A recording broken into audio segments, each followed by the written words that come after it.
Lieutenant Talia stood at the observation deck of the stellar command vessel, her iridescent scales shifting colors as she contemplated her mission. The planet below, Earth, looked deceptively peaceful from orbit, its swirling white clouds concealing what her superiors called the most unpredictable species in the galaxy. For 3 centuries, the Astral Confederation had monitored humans from afar, watching with growing concern as they rapidly advanced from primitive technology to space exploration. Every analysis predicted they would destroy themselves in nuclear fire, yet they survived. Every model showed their societies would collapse under their differences, yet they endured. They were, as High Command put it, an anomaly that needed to be understood, or contained. Talia had trained for this mission her entire life. Her shape-shifting abilities made her the perfect infiltrator, capable of mimicking human appearance down to the smallest detail. Her orders were simple: integrate into human society, gather intelligence on their military capabilities, and identify their weaknesses. The landing pod touched down in a remote area outside Seattle. Talia emerged, her form already shifted to that of a young woman with dark hair and olive skin. Her research suggested this appearance would draw minimal attention in the diverse city. She had memorized everything from human social customs to popular culture, prepared for every contingency. Or so she thought. The first problem arose when she attempted to enter the city. Her perfectly forged documents and practiced behavior got her through initial scrutiny, but she hadn't accounted for the chaos of human transportation. The bus she boarded lurched and swayed, packed with humans who seemed unconcerned by their proximity to strangers. A street musician played something called a guitar, the vibrations setting her sensitive hearing on edge. That's when she met Daniel. He sat next to her on the bus, instrument case balanced on his knees, humming quietly to himself. His presence wouldn't have registered as significant if he hadn't spoken. First time in Seattle? Talia tensed, reviewing her cover story. Is it that obvious? He smiled, warm and genuine in a way that made her biological camouflage ripple imperceptibly. You've got that everything is overwhelming look. Don't worry, cities like that at first. Gets under your skin though. She meant to disengage, to keep the interaction minimal. Instead, she found herself asking, "You're a musician?"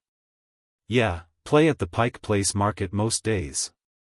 "It's not exactly glamorous, but..." He shrugged. There's something special about watching people's faces light up when they hear a song they love. This wasn't in her briefing, this simple joy in bringing happiness to strangers. Her people valued efficiency, purpose. Art was decoration, nothing more. Yet the way Daniel spoke about music suggested something deeper. "I'd like to hear you play," she said, surprising herself.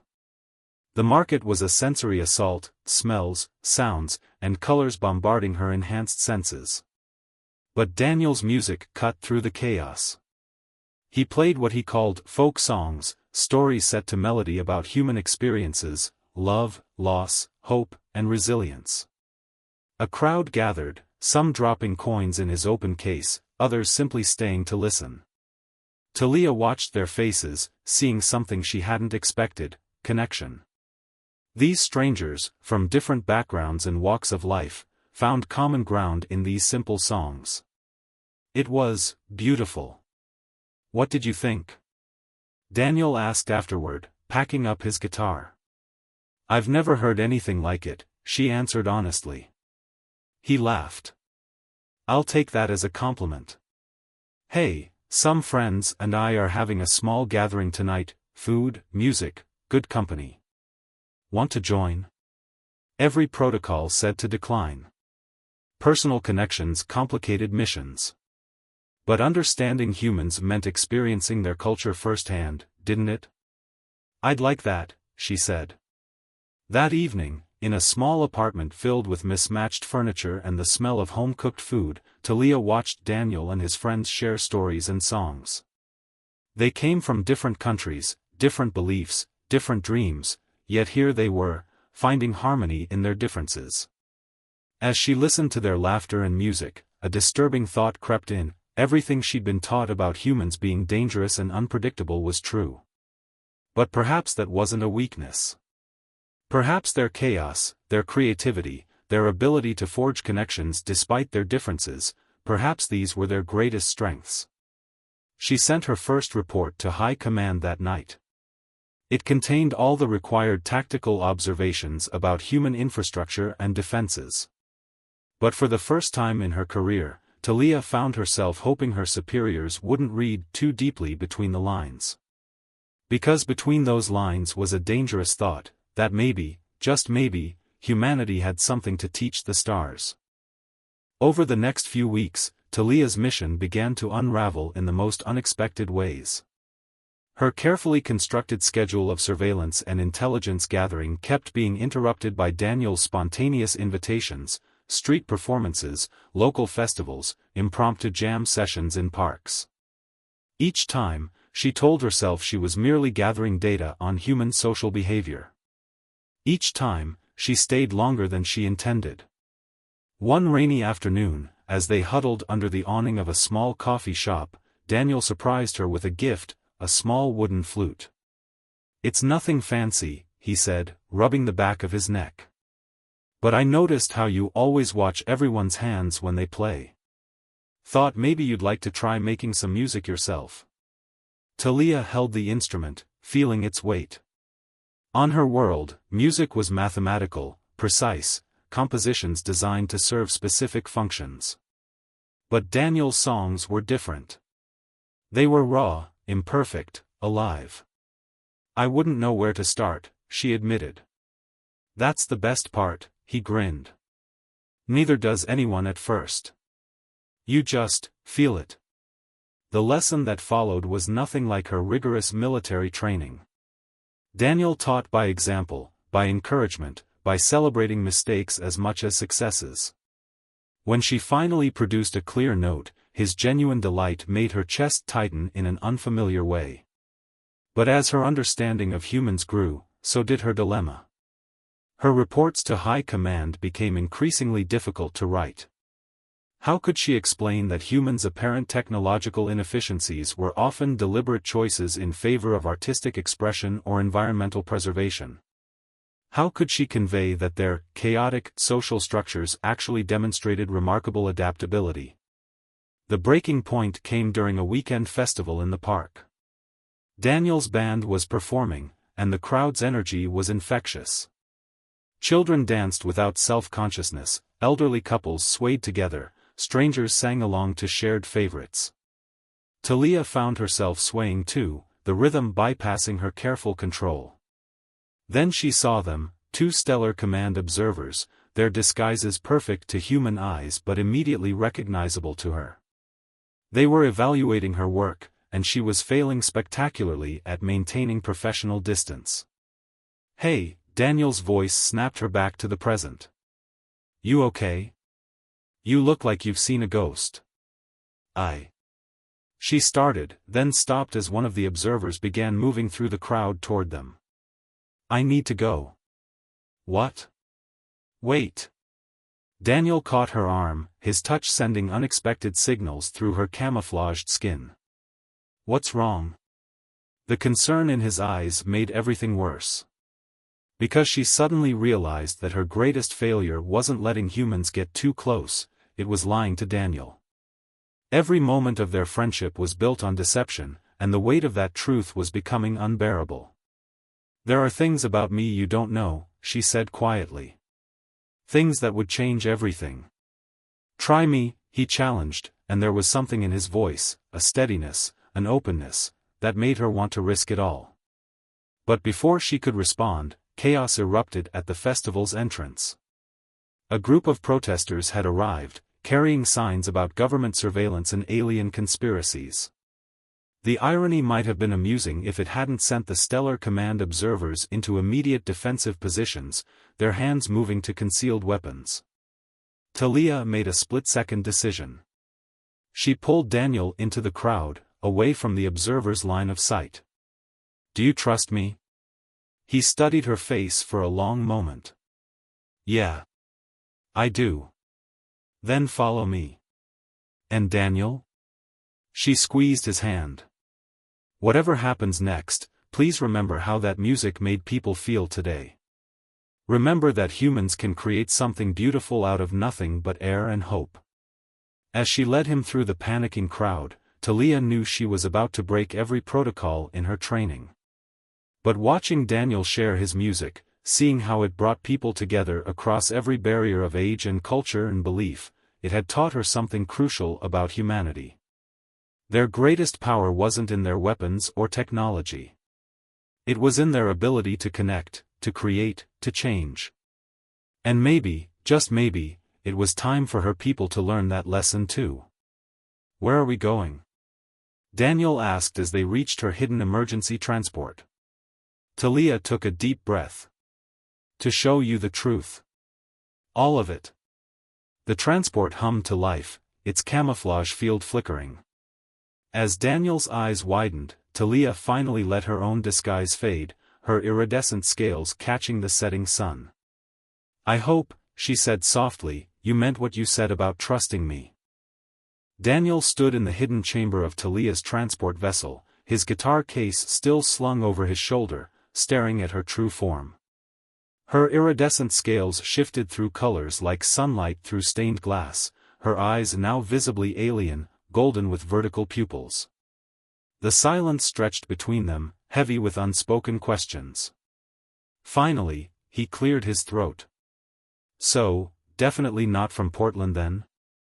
The laugh burst out of Talia before she could stop it, a trilling sound completely unlike her practiced human chuckle. Of all the possible reactions to discovering your friend was an alien infiltrator, this was uniquely human. Uniquely Daniel. No, she admitted. Not from Portland. The music thing, was that real at least? There was something vulnerable in his voice that made her chest ache.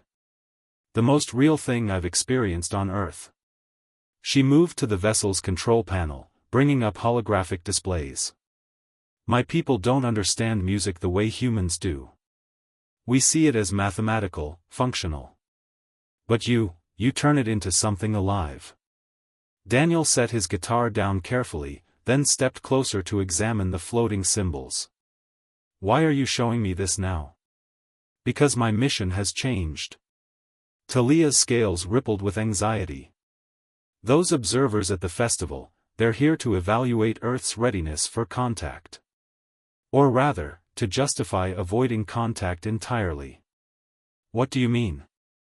The Astral Confederation fears humanity's unpredictability. Your species advances too quickly, adapts too readily, connects too easily across differences. They see you as a potential threat. She gestured to the displays.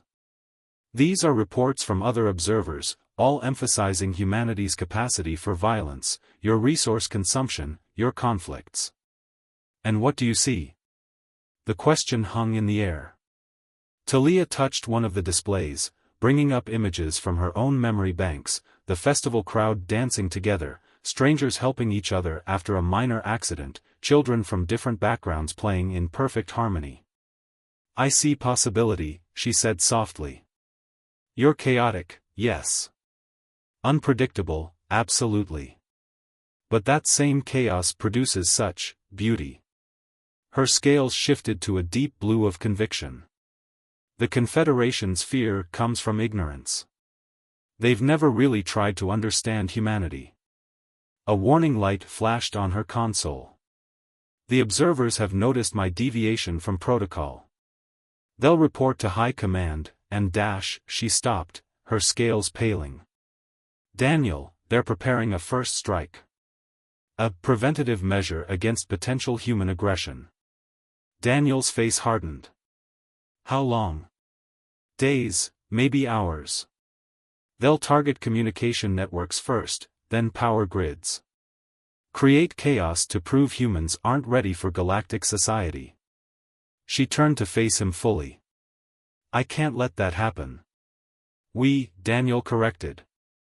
When she tilted her head in confusion, he continued, we can't let that happen. You're not in this alone anymore. Daniel, this isn't your fight. You just said your people fear humans because they don't understand us. So help them understand. That's what art does, right? Builds bridges? He reached for his guitar case. You've been studying us. Now it's time to make them study themselves. Talia's scales shifted through colors rapidly as she processed his words. What are you suggesting? You have access to their communication systems, right? And they monitor Earth's broadcasts? A smile played at the corners of his mouth. So let's give them something worth watching. Something that shows exactly what humanity is capable of. You want to broadcast a performance? Not just any performance. He opened his guitar case, but instead of his usual acoustic guitar, he pulled out a small digital recorder. Remember that project I mentioned? The one combining traditional music from different cultures? Understanding dawned. A demonstration of humanity's ability to find harmony in diversity. Exactly. But it'll be better with some alien accompaniment. He held out the wooden flute he'd given her weeks ago. What do you say? Ready to make some interstellar history? Before Talia could respond, her console erupted with alerts. The observers had tracked her transport. They were coming. Daniel, if we do this, if we expose the truth to both sides, there's no going back. For either of us. He strummed a chord on his guitar, the sound resonating through the alien chamber in ways its designers never intended. Sometimes the best songs come from taking risks. Talia's scales shifted to a color she'd never displayed before, one that her people had no name for, but that humans might call hope. She picked up the flute, feeling its simple wooden texture against her alien skin. Then let's make some music. The next hour was a blur of activity. While Talia worked to reconfigure her ship's communication array into a makeshift broadcasting studio, Daniel made calls to his musician friends from the festival. Each conversation started with disbelief, moved through shock, and ended with determined acceptance. Artists, as it turned out, were remarkably adaptable when faced with the impossible. They'll be here in 20 minutes, Daniel said, pocketing his phone. Though Rita wants to know if aliens have any allergies to sage. She likes to burn it before performances. Talia's scales flickered with amusement even as she soldered alien circuitry. Tell her I'm more concerned about the Stellar Command strike force heading our way. The ship's sensors showed multiple vessels converging on their location. They had perhaps an hour before the observers would be in position to jam all Earth communications, the prelude to their preventative measure. Musicians began arriving at their hidden location in the woods outside Seattle, carrying instruments from every corner of human culture. Rita with her classical cello and smoking sage bundle. June and his traditional Korean geum. Muhammad brought his oud, while Kai arrived with both traditional African drums and a digital synthesizer.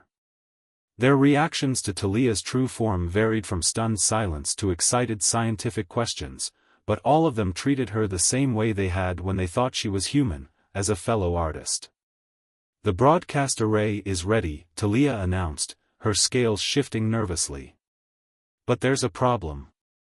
To reach both Earth frequencies and Confederation channels, we'll need more power than my ship can generate. What about that? June pointed to the emergency beacon in the corner, a device meant to call for extraction in worst-case scenarios. Talia's scales paled. That's powered by a miniature quantum core. If we wire it into the broadcasting array, it could work, but... She hesitated. It would be an irreversible reaction. The ship would never fly again. Stranding you on Earth, Daniel finished softly. Their eyes met across the makeshift studio. In that moment, everything unsaid between them hung in the air like a held note. We need a plan for the performance, Talia said, turning back to the technical work. Something that will make both humans and the Confederation understand what they're about to lose. Already got one, Daniel grinned. He gathered the musicians, explaining his vision. Each culture would begin with its own distinct melody, separate, foreign to each other. But gradually, they would find harmonies, points of connection, building into something entirely new.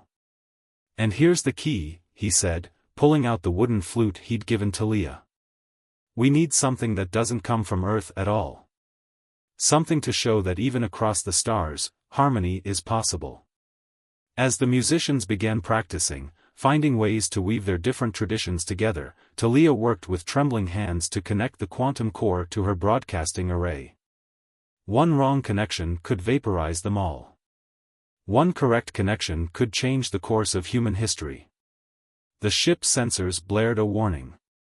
The Confederation vessels were entering Earth's atmosphere. "It's time," Talia said, her scales rippling with a mix of fear and determination. She joined the circle of musicians, holding her flute. "The broadcast will reach every radio, television, and digital device on Earth, and every Confederation ship in the system." "No pressure," Rita quipped, adjusting her cello. Daniel stepped to the center of their makeshift circle. "Remember, we're not just playing music. We're showing two civilizations that difference doesn't have to mean division. That harmony can exist without sameness."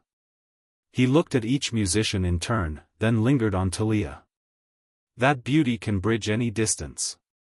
The quantum core hummed to life, its energy feeding into the broadcast array. Across the planet, screens flickered, speakers crackled, and every transmission frequency filled with unexpected sound. It began with the oud, an ancient melody speaking of desert winds and starlit nights. The Gaiageum joined next, its strings telling stories of mountains and mist.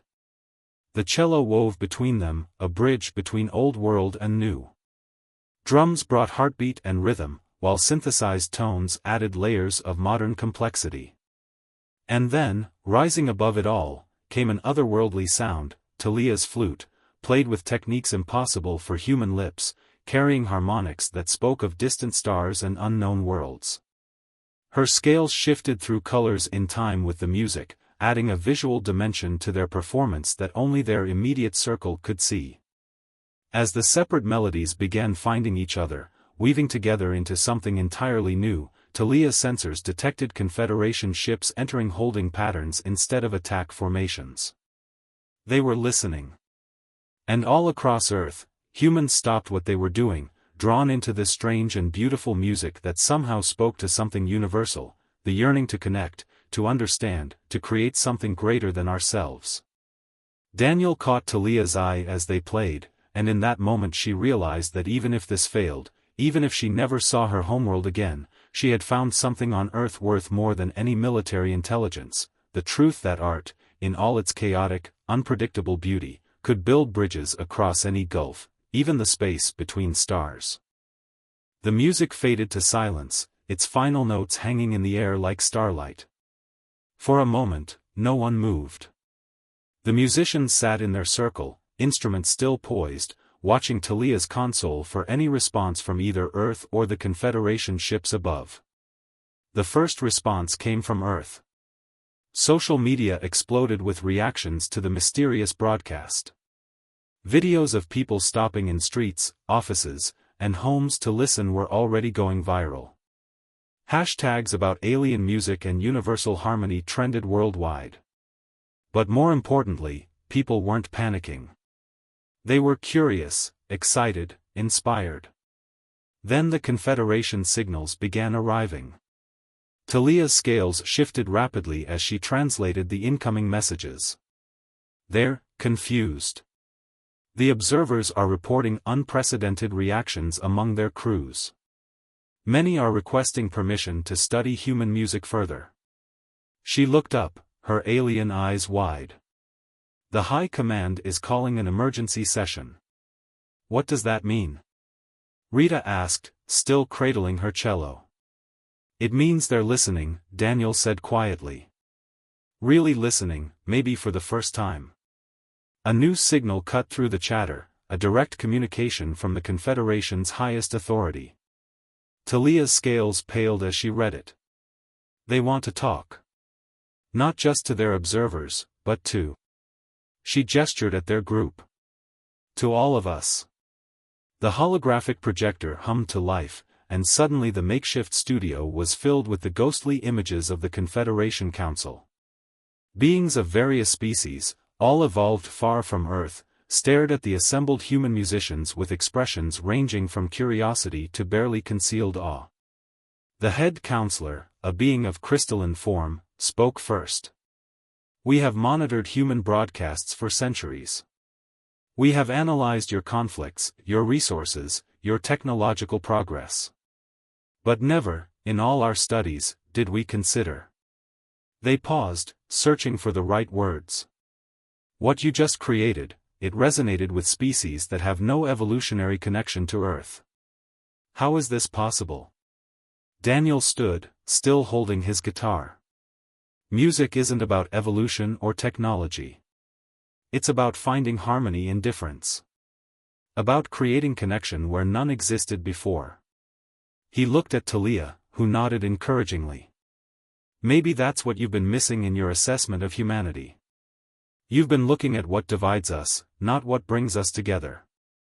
"Your chaos frightens us," another council member admitted. "Your rapid advancement, your unpredictability.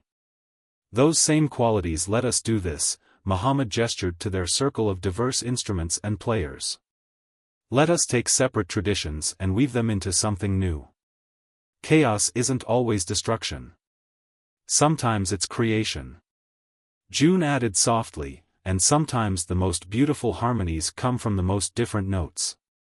The council conferred among themselves in rapid, untranslated speech. Finally, the head counselor turned back to them. "Lieutenant Talia, your original mission was to assess humanity's readiness for contact. What is your final report?" Talia stood, her scales shimmering with certainty. "Humanity isn't ready for contact despite their chaos and unpredictability. They're ready because of it. Their ability to adapt, to create, to find unity in diversity, these aren't weaknesses to be feared. They're strengths that could teach the Confederation much about what's possible when different worlds come together." She took a breath, then added, "And I formally request permission to remain on Earth as the first official cultural attaché between our peoples." The council's surprise was visible even through the holographic projection. "You would give up your military position?" "I would pursue a new kind of diplomacy," Talia corrected, her hand finding Daniel's. "One based on cultural exchange rather than strength assessment. Starting with a series of concerts featuring both human and Confederation musicians." The silence that followed felt endless. Then, slowly, the head counselor's crystalline form began resonating at a frequency that translated to all present as pure, simple wonder. "Perhaps," they said, "it is time for the Confederation to learn some new songs." In the days that followed, Earth changed. The revelation of alien life came not with invasion or fear, but with music and hope. Talia's hidden transport ship was transformed into Earth's first interstellar cultural center, its quantum core continuing to broadcast harmonies between worlds. Daniel and Talia's first official collaboration, a piece they called Starbridge, became the anthem of a new era of human-alien relations. It combined Earth's musical traditions with harmonics possible only through alien biology, creating something entirely new in the process. And in quiet moments between performances and diplomatic meetings, they would return to that simple wooden flute and guitar, playing together as the sun set. Their music spoke of things beyond words in any language, of bridges built between stars, of harmony found in difference, and of love that transcended species. "You know," Daniel said one evening, as they watched Seattle's lights twinkle below them like earthbound stars, "when I gave you that flute, I just wanted to share something I loved. I never imagined that it would change the course of two civilizations." Talia's scales rippled with affection. "The Confederation still doesn't understand how humans can continuously surprise us like this." "Maybe that's the point," Daniel smiled. "The best music, like the best connections, comes when you're open to surprises." Above them, the first civilian ships from the Confederation were entering orbit, carrying artists and musicians eager to learn from Earth's chaotic, beautiful creativity. And below, in cities across the planet, humans were already incorporating alien harmonics into their songs, proving once again that art could bridge any distance, even the vast expanse between stars. Talia lifted her flute to join Daniel's gentle guitar melody, their music rising into the night sky like a promise. Wherever there was sound, there was the possibility of harmony. Wherever there were differences, there was the potential for something new and beautiful. And wherever there were beings willing to listen, there was hope for understanding.